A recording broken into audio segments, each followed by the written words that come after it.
저희들이 이제 고린도전서를 계속 살피고 있는데 이제 1장 1절부터 이제 9절까지 말씀은 이제 바울이 인사를 했고, 그리고 이제 고린도 교회 성도들을 위해서 이렇게 감사를 드렸습니다. 감사. 그래서 우리가 꼭 이렇게 기억해야 될 것은 이제 우리 주님, 이제 주께서 바로 너희들을 끝까지 견고하게 하실 거다. 그리고 고린도 교회 성도들에게는 하나님께서 특별히 모든 말과 모든 지식에 이렇게 넘치게 하셨습니다. 그리고 그 하나님께서 이제 그리스도의 날까지 너희들을 끝까지 이렇게 지키실 것이다. 그리고 너희를 불러서 그의 아들 그리스도 예수와 교제하게 하시는 하나님은 정말 얼마나 이렇게 믿을 만한 분이신가 하는 것을 이제 감사를 했습니다. 그런 다음 이제 10절부터 우리가 17절까지 말씀을 통해서는 이제 고린도 교회에 있었던 문제, 특별히 그 분열, 다툼과 분열의 문제를 이제 그 사도 바울이 이제 언급을 합니다. 바로 내가 내가 너희들을 지금 고린도 교회 분열과 다툼이 있다는 것을 참 들었다. 특별히 이제 4개의 분파로 이렇게 나누어져 있었습니다. 이 문제를 언급하면서 이제 1장 18절부터 그 4장 마지막 절까지는 이제 이 분열과 다툼의 문제, 이 문제에 대해서 사도 바울이 이제 하나의 그 해결책이라고 할까요? 해결책을 그들에게 제시하고 있는 내용입니다. 그러니까 이제 우리 성도님들께서 지금 저희들이 다루고 있는 이 고린도전서, 특별히 한 18절부터 4장 마지막 절까지의 말씀은 우리 한국교회 가장 큰 아픔입니다. 가장 큰 아픔. 그리고 또 앞으로 어쩌면 우리가 직면할 수도 있고, 또 우리 교회도 반드시 넘어서야 할, 한 번은 부딪힐 수 있는 이 어떤 그 다툼과 이 분열의 문제를 우리가 극복하려면 그냥 하나됨을 지켜야 된다라는 단순한 명분으로는 사실은 부족합니다. 그러니까 이 어떤 다툼과 분열의 문제를 극복하고 교회가 하나가 되려면 항상 우리가 기억하고 명심해야 되는 게 있습니다. 그래서 어제 우리가 다루었던 내용은 첫 번째 내용이었습니다. 첫 번째 내용. 그래서 어제 다루었던 18절부터 31절까지는 무엇이 도대체 하나님의 능력이고, 그리고 또 하나님의 지혜인가? 도대체 그것은 어디서 얻을 수가 있는 건가? 그래서 지금도 이제 우리 한국교회가 많은 다툼과 분열의 문제, 아픔을 경험하는 것은 바로 이 하나님의 능력과 하나님의 지혜가 바로 지도자에게 있다고 생각하기 때문에, 바로 지도자에게 있다고 생각하게 되면 이 다툼과 분열의 문제는 절대로 극복할 수가 없습니다. 사도 바울이 첫 번째 언급한 것이 무엇이죠? 하나님의 능력과 하나님의 그 지혜는 지금 영적인 지도자에게 있는 게 아니라는 겁니다. 바울에게 있는 것도 아니고, 그리고 베드로에게 있는 것도 아니고, 그리고 아볼로에게 있는 것도 아닙니다. 십자가에 지금 하나님의 능력과 하나님의 지혜는 누구인가 하면 그것은 바로 그리스도입니다. 그리스도. 특별히 십자가에 못 박히신 그리스도. 그러니까 지금 십자가에 못 박히신 그리스도에 대한 이 말씀이 바로 하나님의 능력이고 하나님의 지혜라는 것입니다. 그러니까 우리 성도님들께서도 좀, 제가 죄송한 말씀이지만, 우리 성도님들이, 한국교회 성도님들이 영적인 체질을 이렇게 많이 바꾸셔야 되는 게, 여러분 이제 좀 죄송한 말씀이지만 말씀을 가르치는 이제 저와 같은 사람이 참 중요한 역할을 합니다. 그러나 저희들은 나중에 4장에서 다루겠지만 그리스도의 일꾼이고 하나님의 청지기에 불과합니다. 그러니까 우리 성도님들은 모든 영적인 생활을 이렇게 목사님에게만 의존되어 있으면 이 다툼과 분열의 문제는 피할 수가 없습니다. 우리 성도님들이 지금 이렇게 하나님으로부터 도움을 얻고 구하고 하는 것들을 저희들과 같은 말씀의 사역자, 이제 그리스도의 일꾼을 통해서 말씀을 통해 끊임없이 확인해야 되는 게 무엇이냐? 하나님의 능력과 하나님의 지혜는 목사님에게 있는 게 아니라 십자가에 못 박히신 그리스도에게 있는 거구나. 그래서 우리 성도님들이 말씀을 듣고 예배를 드리고 나면 항상 누구에게로 달려가야 되느냐? 바로 그리스도에게 달려가야 된다는 것입니다. 그리스도에게. 그래서 그리스도에게 달려가서 바로 이제 사도 바울이 1장 마지막에 이야기했던 것처럼 너희는 하나님으로부터 나서 누구에게 있습니까? 그리스도 안에 있고, 그리스도는 바로 하나님으로부터 나서 우리에게 무엇이 되었다고 했죠? 지혜와 의로움과 거룩함과 구속함이 되셨습니다. 그러니까 우리는 말씀을 통해 우리는 바로 그리스도 안에 있는 사람이구나. 그리고 그리스도가 누구신가? 바로 나도, 우리 성도님들에게도 지혜가 되시고 의로움이 되시고 그리고 거룩함이 되시고 구속함이 되시는구나. 그래서 이 예수님에게 달려가서 바로 이런 예수님을 믿고 신뢰하고 높이고 찬양하고, 그런 다음에 바로 이 예수님이 갖고 계시는 지혜와 거룩함과 의로움과 구속함이 이제는 내 것이 될 수 있도록, 내 삶 속에 흘러 들어올 수 있도록, 그래서 예수님이 갖고 계시는 것을 내 삶에서 풍성하게 누리실 수 있도록 우리는 항상 누구를 중심으로 신앙생활을 해야 되느냐? 예수 그리스도를 중심으로 신앙생활을 하셔야 됩니다.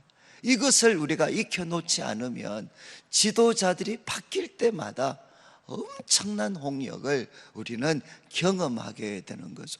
그래서 1장 18절부터 31절까지 어제 다루었던 말씀을 통해서 하나님의 능력과 지혜는 무엇이냐? 바로 십자가의 도, 그리고 그게 주인이 되시는, 주인공이 되시는 그리스도가 바로 하나님의 능력이요 하나님의 지혜다. 그리고 자랑하는 자는 무엇을 자랑해야 된다고 했습니까? 자기가 갖고 있는 능력과 힘과 그리고 지혜가 아니라 자랑하는 자는 바로 주님을 자랑해야 된다. 그래서 우리 성도님들이 참 이렇게 의도적으로라도 여러분들이 예수님을 이렇게 자랑하는 이런 표현들을 많이 하셔야 돼요. 저는 한국 교회를 좀 죄송하지만 망쳐놓은 가르침 중에 하나가 뭐냐? 전도에 대해서 제일 쉬운 방법은 뭐냐? 목사님을 자랑하는 거다. 저는 한국 교회를 망쳐놓은 가르침 중에 하나가 저는 이 가르침이라고 믿습니다. 여러분, 그 말의 취지는 우리가 다 알죠. 그렇지만 어떻게 되어 있습니까? 자랑하는 자는 누구를 자랑해야 되느냐? 바로 주님을 자랑해야 돼. 주님을 자랑해야 돼. 여러분, 이제 좀 제가 이거를 이렇게 오해하시면 안 돼요. 천주교 같은 데는 이렇게 목사님들을 자랑하고 이런 것들이 그렇게 많지 않아요. 그런데 이제 개신교가 다 개교회로 되면서 다 어떻게 됐죠? 다 목사님들이 정점에 서 있어요. 정점에. 그래서 제가 천주교 사람들이 뭐라고 개신교에서 교황에 대해서 비판하면 천주교 사람들이 뭐라고 응대하느냐? 아니, 너희들은 교황이 교회마다 있잖아. 우리는 하나지만 너희는 교회마다 다 있잖아. 교회마다. 여러분, 이거는 물론 우리가 얼마든지 반박할 수 있지만 그런 모습들을 띠는 거죠. 모든 성도들의 믿음, 신앙 뿌리가, 기초가 누구한테 다 놓여져 있느냐? 목사님들한테 다 의존되어져 있는 거죠. 이거는 목사님들의 잘못이죠. 하나님께서 우리를 세우실 때는 바로 여러분들이 하나님의 능력, 하나님의 지혜이신 그리스도를 의존하도록 그 안에 뿌리를 내려서 그리스도가 갖고 계시는 지혜와 능력과 그리고 의로움과 구속함이 우리 성도들의 삶 속에 풍성하게 드러날 수 있도록, 그래서 우리 성도들이 정말 주님을 자랑하고 기뻐하고, 내가 예수 믿는 것, 그 예수 믿는 것 안에 모든 게 다 담겨져 있구나, 그런 뜻에서 성도님들이 우리와 같은, 저희들과 같은 목회자들을 귀중히 여기시지만, 그러나 그 안에 또 정말 작게 여길 수 있는, 정말 작게 여길 수 있는 그 마음들을 우리 성도님들이 갖고 계시고, 그래서 내 신앙의 뿌리는 바로 그리스도에게 놓여져 있다. 언제나 이것을 확인할 수 있어야만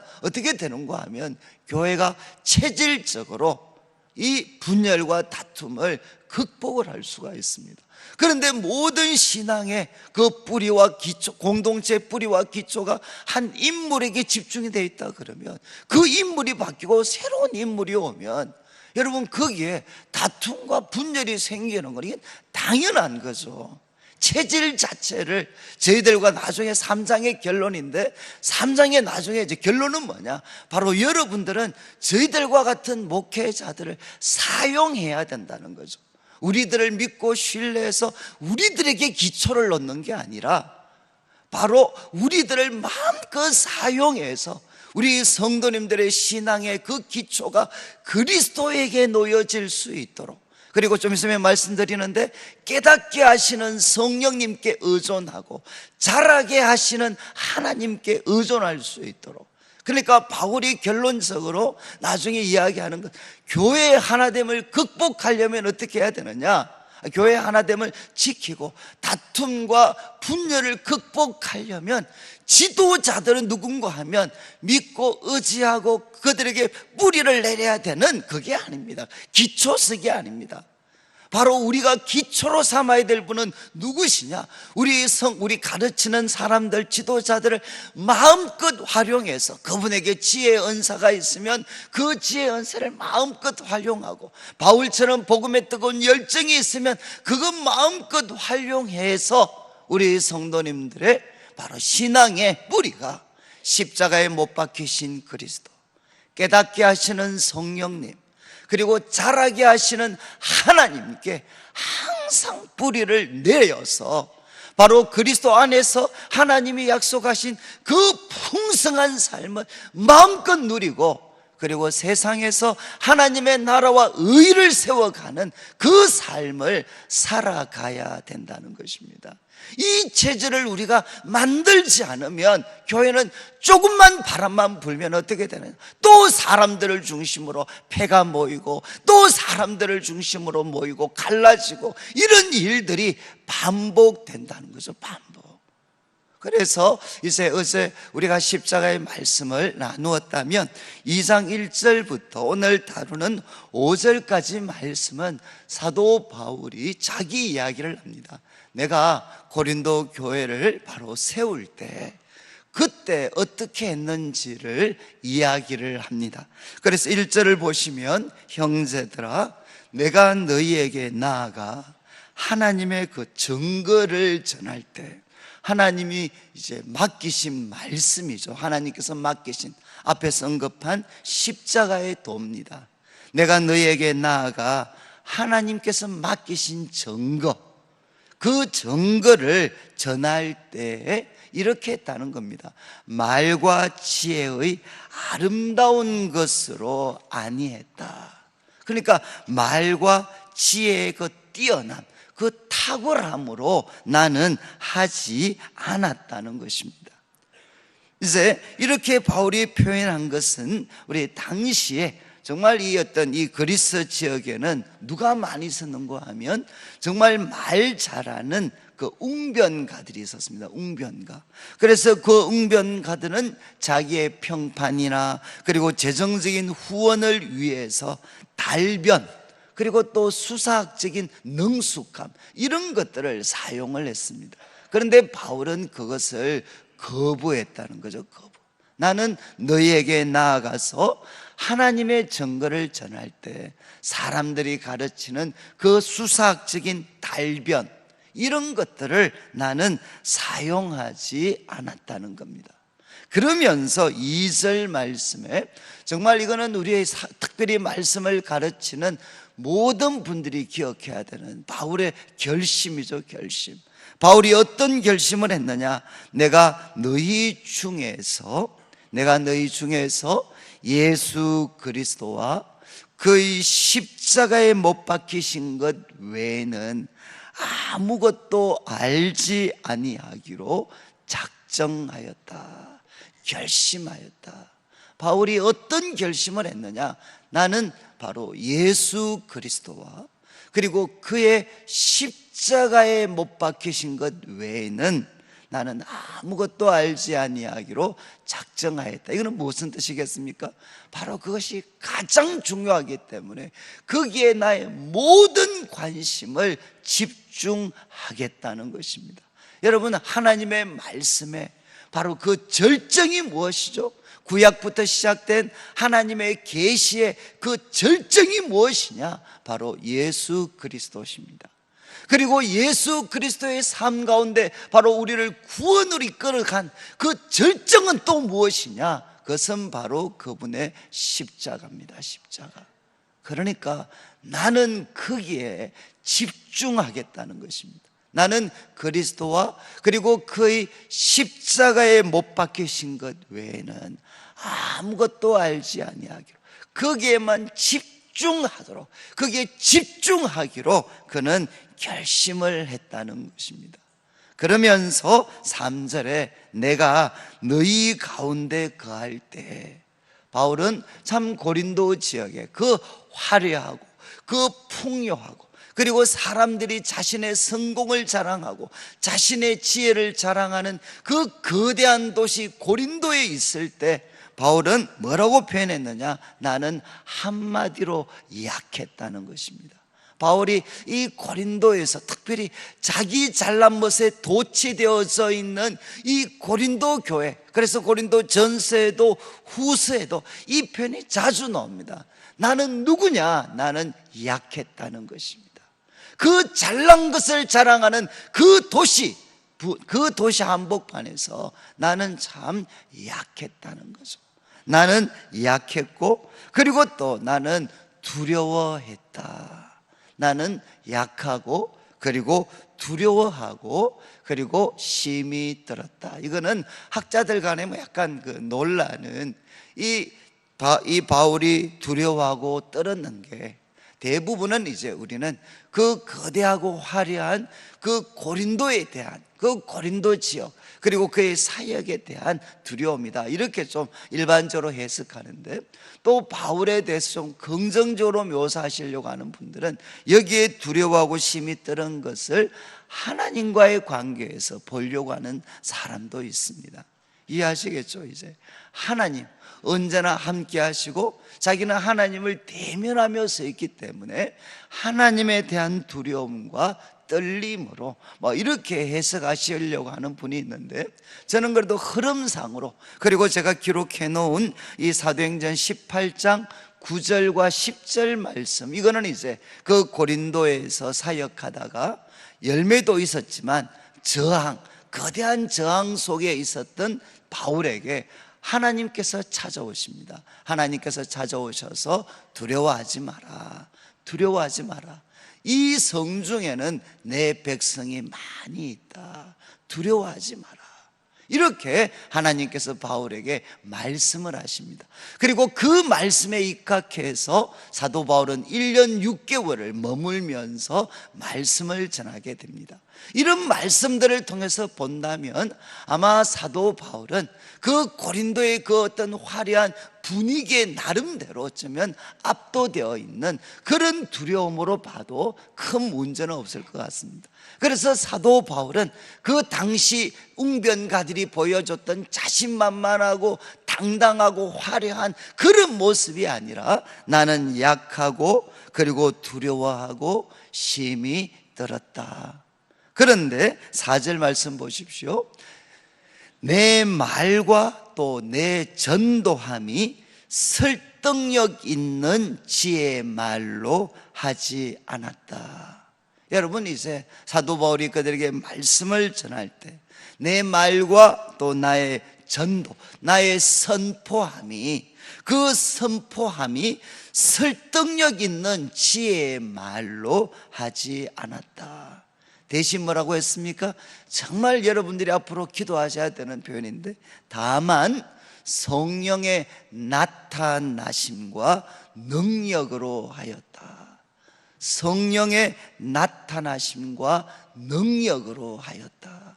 여러분, 사도 바울이 바로 십자가에 못 박히신 그리스도를 선포할 때, 여러분, 나타나심이라는 이 표현은 뭔가 하면 영어 표현으로 보면 데몬스트레이션이라고 해서 바로 우리가 데모라고 합니다. 사람들이 피켓 들고 막 데모하잖아요. 바로 같은 단어입니다. 그런데 그 데모를 누가 하시느냐? 성령님이 데몬스트레이션을 해주셨다는 거예요. 성령님이 데모를 하셨어요. 지금 사도 바울이 말씀을 전하는데 성령님이 데모를 해주셨어요. 어떤 데모죠? 바로 이 말씀이 하나님으로부터 나오는 구원의 진리다. 바로 이 말씀이 바로 우리들을 구원하기 위해서 하나님이 주신 진리의 말씀이다. 그것을 누가 데몬스트레이션을 해주셨느냐? 바로 성령님께서 이것을 해주셨다는 것. 그리고 무엇을 통해서? 능력을 통해서, 성령의 나타남과 능력으로 바로 하나님께서 사도 바울의 이 말씀이 하나님의 말씀이라는 것을 사람들에게 나타내 보여 주셨다는 것입니다. 그래서 어떻게 됐죠? 사람들이 믿게 되었다는 겁니다. 그래서 제가 지금 그 유인물에 제가 드린 것처럼 십자가의 도는 성령과 능력을 통해서 진리임이 증명이 됩니다. 여러분, 이제 우리가 사람의 달변을 통해서 믿게 되는 게 아니고 성령과 능력을 통해서 이 십자가의 말씀은 진리다라는 게 증명이 되는 겁니다. 그래서 가장 큰 기적은 이적이나, 나중에 우리 후반기에 살펴보겠습니다. 가장 큰 기적은 이적이나 황홀한 영적 체험이 아니라 믿지 않는 자들이 하나님께 돌아와서 십자가의 말씀을 믿게 되는 것입니다. 십자가의 말씀을 믿게 되는 것, 이것보다 더 놀라운 기적은 없는 거죠. 이 일은 언제 일어날 수 있느냐? 성령과 능력을 통해서만 이 일은 일어날 수가 있다는 것입니다. 그래서 사도 바울은 그들에게 과거를 회상하면서 이야기하죠. 내 말과 내 전도함은, 너희들도 기억하고 있지 않느냐? 내 말과 내 전도함은 설득력 있는 지혜의 말로 하지 않고 다만 성령의 나타나심과 바로 능력으로 이루어졌다는 것입니다. 바울이 이렇게 한 것은 이제 5절 말씀이 참 중요한데, 너희 믿음이 사람의 지혜에 있지 아니하고, 너희 믿음의 그 기초가 너희들에게 말씀을 전했던 사람의 지혜에 있지 아니하고 다만 하나님의 능력에 있게 하려 합니다. 바로 너희 믿음의 기초가 사람에게 의존되는 것이 아니라 하나님의 능력에 뿌리 내리고 하나님의 능력에 기초를 두게 하기 위해서 사도 바울은 어떻게 했다는 겁니까? 십자가의 말씀을 선포하고 성령의 나타남과 능력을 그는 기대했고, 그것이 나타나서 믿게 된 결과물이 누구냐? 바로 너희들이라는 것입니다. 지금 고린도 교회 성도들이 믿게 된 그 과정을 과거에 이제 바울이 다시 기억시키는 거죠. 내가 너에게 전했던 말씀은 무엇이냐? 그리스도와 그의 십자가에 못 박히신 것 전했다. 그리고 어떻게 믿게 되었느냐? 성령의 나타남과 능력을 통해서, 성령의 나타남과 능력을 통해서 바로 너희는 믿게 되었다.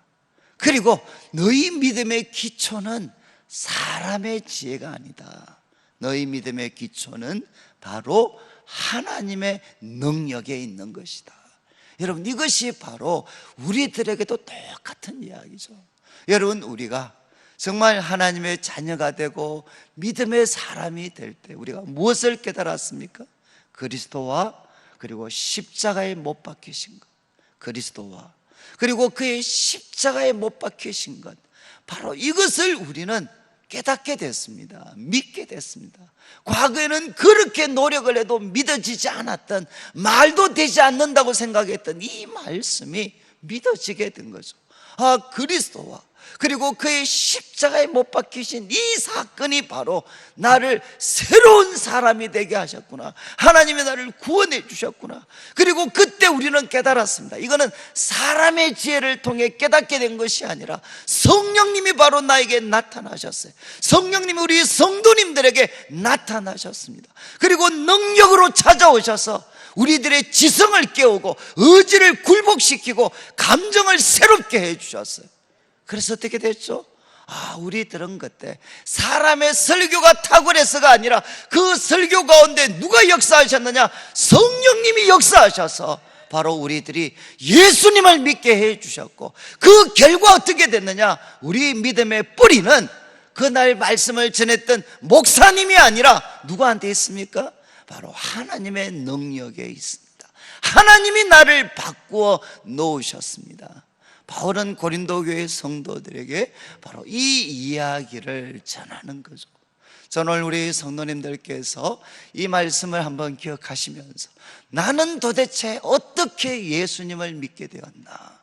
여러분, 이 질문에 대해서 스스로 답변을 하시고 정리를 하셔야 됩니다. 여러분, 내가 바로 처음 예수님을 만나고 그리고 내가 하나님의 자녀가 되었던 순간을 한번 기억해 보셔야 돼요. 그때 여러분을 하나님의 사람으로 만들었던 말씀이 무엇입니까? 그것은 바로 예수님과 그의 십자가에 못 박히신 사건, 바로 그 말씀을 우리는 기도하는 가운데서든 예배를 드리는 가운데서든 우리는 그것을 바로 믿게 되었습니다. 이 말씀을 우리가 깊이 깨닫게 될 때, 그때 누가 역사하셨느냐?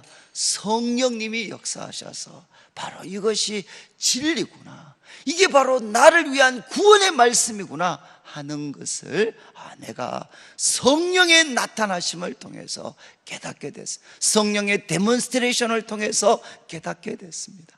그리고 내 믿음의 기초는 여러분, 그날 누가 말씀을, 저도 예수님 처음 만난 날, 그때 저 같은 경우는 저는 목사님이 아니셨어요. 저는 그냥 자취방에서 제가 하나님을 무릎을 꿇고 기도할 때 그때 하나님 찾아오셔서 저에게 구원의 진리를 가르쳐 주셨어요. 저는 많은 분들의 도움을 받았지만 제 믿음의 기초는 그분들이 아니십니다. 하나님의 능력이 저를 믿음의 사람이 되게 하셨죠.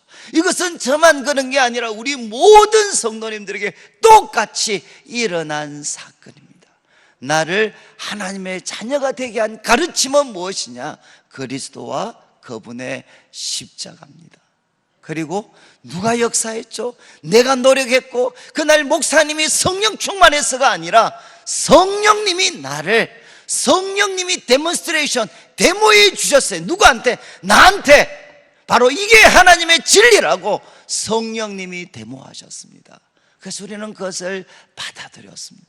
내 의지를 굴복시키고 지성을 굴복시키고 감정을 굴복시켜서 이제는 하나님의 성령의 능력이 나를 믿게 만드셨고, 내 믿음의 기초는 누구한테 있느냐?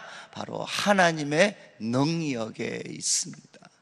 여러분, 이것이 이제 6절부터 9절까지는 내일 그냥 말씀을 드릴 텐데, 이게 그러면 십자가의 도가 어리석었다, 그냥 그 내용 자체가 어리석기 때문에 어리석게 보이는 게 아니라는 겁니다. 여러분, 바로 이 십자가의 말씀이 어리석게 보이는 것은 인간의 이해와 지혜를 넘어서는, 인간의 지혜로서는 도저히 따라잡을 수 없는, 만세 전부터 하나님이 계획하신 그 하나님의 구원 계획이기 때문에, 이거는 인간의 이성과 지성을 초월해서 있는 것이기 때문에 이 이야기를 사람들이 들으면 어리석게 보일 수밖에 없다는 거죠. 이것이 어리석어서 어리석은 것이 아니라 인간의 지혜를 완전히 초월하는 하나님의 지혜, 하나님의 계획이었기 때문에 어떻게 되느냐, 이것은 사람에게 어리석게 보일 수밖에 없습니다.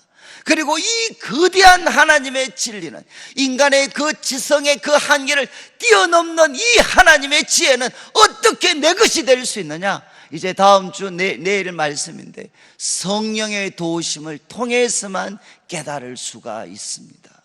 여러분, 깨닫게 하는 것은 누구의 역사냐? 바로 성령님의 역사라는 것입니다. 그래서 이제 6절부터 이런 이야기, 그냥 문제 제기만 제가 하고 마치겠는데, 우리가 온전한 자들, 여기 온전한 자는 또 특별한 사람이 아니라 십자가에 못 박히신 그리스도를 믿고 성령의 도우심을 통해서 십자가에 못 박히신 그리스도를 믿게 된 사람들입니다. 그리스도를 믿고 성령 안에 거하는 이 온전한 자들 중에 지혜를 말한다. 이 세상의 지혜가 아니다. 이 세상에 없어질 통치자들의 지혜도 아니다. 그리고 7절, 오직 엄밀한 가운데 있는 하나님의 지혜를 말하는 것이다. 감추어졌다. 이건 인간의 이성과 지성을 뛰어넘는, 초월해 있는, 감추어져 있는 것이고, 이것은 하나님이 우리의 영광을 위하여서 바로 만세 전에 미리 정하셨다. 뭘 정하셨습니까? 바로 그분의 아들 그리스도가 오시고, 그분이 십자가에 못 박혀 죽으시고 3일 만에 부활하실 것에 대해서 만세 전부터 우리의 영광을 위하여 하나님이 계획을 다 세우셨는데, 8절, 이 지혜는 이 세상의 통치자들이 한 사람도 알지 못했다. 이거는 인간의 지성의 범위를 뛰어넘는, 무엇을 보면 알 수 있느냐? 바로 영광의 주를 십자가에 못 박았다. 이것 보면 알 수 있지 않느냐. 그래서 9절 말씀 기록된 바, 하나님이 자기를 사랑하는 자들을 위하여 예비하신 모든 것은 눈으로 보지 못하고 귀로 듣지 못하고 사람의 마음으로 생각하지도 못한 거다. 이사야 64장 4절 말씀을 인용을 합니다. 하나님이 준비하신 그 놀라운 구원 계획은 인간이 눈으로, 귀로, 마음으로 절대로 깨달을 수 없는 바로 그런 위대하고 큰 것이 무엇이냐? 하나님의 지혜라는, 이거는 인간의 지혜와 이성을 뛰어넘는 것이다. 그래서 사람에게 어떻게 보입니까? 어리석게 보인다는 것입니다. 이 내용은 이제 내일 한 번 더 설명을 드릴 거기 때문에 오늘은 저희들이 1절과 5절 말씀 한번 여러분들이 집중하셔서, 하나님 맞습니다, 내가 처음 예수님을 만난 날, 그때 그리스도와 그의 십자가에 못 박히신 것 제가 대면하고 성령을 통해서, 성령의 나타남과 능력을 통해서 저 이거 믿게 됐습니다. 바로 십자가의 말씀이 그래서 제 삶에 하나님의 능력과 지혜가 되었습니다. 제 믿음의 기초는 사람이 아니라 바로 하나님의 능력에 있습니다. 주님, 저를 붙잡아 주십시오. 저를 성령으로 충만하게 하십시오. 그리고 하나님, 바로 우리에게 지혜와 의로움과 거룩함과 구속함이 되시는 이 예수님을 내가 더 깊이 만나고 더 깊이 사랑하고, 이것이 바로 나의 것으로 나타날 수 있도록 주님 저를 도와주십시오. 그리고 우리 내일교회 성도들의 모든 믿음이 바로 인간적인 지도자가 아니라 바로 십자가에 못 박히신 그리스도, 깨닫게 하시는 성령님, 그리고 자라게 하시는 하나님께 깊이 뿌리 내려져서, 좀 죄송한 말씀인데 우리 교회가 사람의 그런 교회가 아니라 바로 하나님의 교회가 될 수 있도록, 하나님, 우리 교회가 정말 하나님의 교회로 주님 오실 때까지 정말 하나님의 교회로 굳게 설 수 있도록 도와주십시오. 우리가 또 기도하는 그런 우리가 새벽이 되면 좋겠습니다. 같이 한번